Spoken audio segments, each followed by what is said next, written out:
So gumagana na po yung ating radiator fan mga kamix. So ayan, tingnan nyo. Ayan o. Yan, yung buga ng hangin paloob. Ayan. So papunta doon yung buga ng hangin. So gumagana na siya. Nagmamatic na. So ayan lang mga kamix. Sinishare ko lang sa inyo kung paano magpalit ng radiator fan. So sa mga veterano na dyan, ayan, pwede nyo i-skip tong video na to or ituloy nyo panoorin. So maraming salamat mga kamix. So sana nakatulong ako sa mga gustong mag-DIY dyan. Good morning mga kamix, kumusta? So mag-unbox pala tayo ngayon. Dumating yung aking order sa Shopee. So ito pala ay parts ng sasakyan. So bubuksan na natin mga kamix para makita natin kung goods ba yung pinadala sa akin.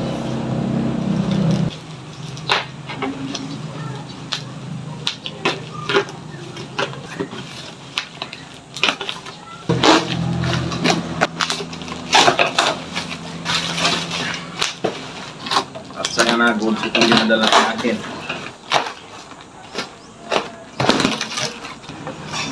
Ayun. So ito na siya mga kamix. Ayan. So ano siya? Radiator fan. Parang sumasayad. Ay hindi naman. So ayun. Ayan. Para malaman natin kung gumagana siya mga kamix, ayan, titistingin natin. So pupuntahan natin yung sasakyan at i-try natin to irekta sa battery kung gagana ba siya. So titistingin na natin to mga kamix kung gagana ba siya. So ayan, nagdagdag lang ako dito ng wire para i-connect natin dito sa battery at nang matisting natin, no. Ayan, testingin natin kung gagana ba siya. Ayan. Naka-connect pala tong mga wire niya sa ano, ito, sa ground, sa battery. Saka ito naman yung sa positive, yung kulay pula. So titingnan natin kung iikot ba tong fan. Kung okay ba yung pinadala nila sa akin. Ayan, ikit na natin. Ayun, ang lakas.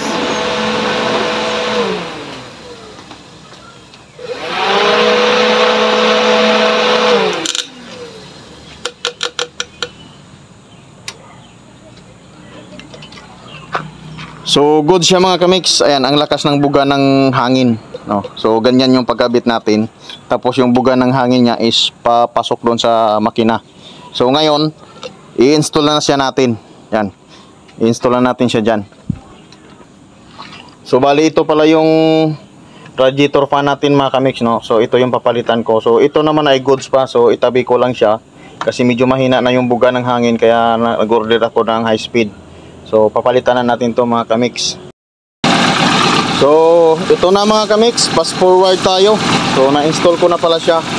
Ayan, nailagay ko na yung radiator fan.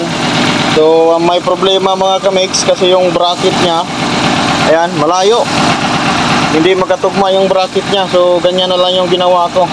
Pero doon sa ilalim, nung paglagyan niya ng tornilyo, magkatugma. Pero dito sa ibabaw hindi. So ipabago ko na lang tong bracket nito mga kamix, no? At saka nailagay ko na pala yung connection. So ayan, nailagay ko na yung connection niya. So ang buga ng hangin nito mga kamix is paloob. Ayan. Kung magkabit tayo nitong radiator fan, kapag baliktad yung hangin palabas, so pagpalitin nyo lang itong wire. Ayan. Pagpalitin nyo lang hanggat yung hangin ay papasok doon sa loob ang buga.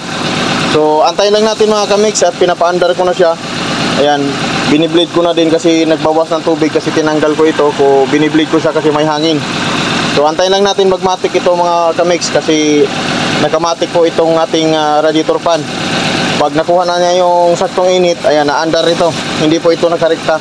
So antayin lang natin na magmatic ito mga kamix. So bali ito pala yung tinanggal ko dyan mga kamix. Oh. Ayan. So plastic lang yung bahay niya. Ito naman ay bakal. So tingnan nyo naman, kaya pinalitan ko siya kasi marupok na yung plastic niya. Ayan o. Pero yung motor nito mga kamix is good pa. So itabi ko lang siya kasi in case na masira. So mayroon tayong pangpalit. So ayan o. Apat lang yung bleed nito mga kamix. So So antayin lang natin magmatik at under yung fan para marinig natin kung malakas ba yung buga. So gumagana na po yung ating radiator fan mga kamix. So ayan, tingnan nyo. Ayan o. Yan, yung buga ng hangin paloob. Ayan. So papunta doon yung buga ng hangin. So gumagana na siya. Nagmamatik na.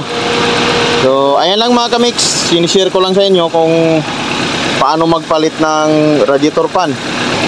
Maraming salamat mga kamix. So sana nakatulong ako sa mga gustong mag-DIY dyan. So thank you for watching. Hanggang dito na lang tayo. Please subscribe and like and share na din mga kamix. Thank you for watching. Bye bye. God bless.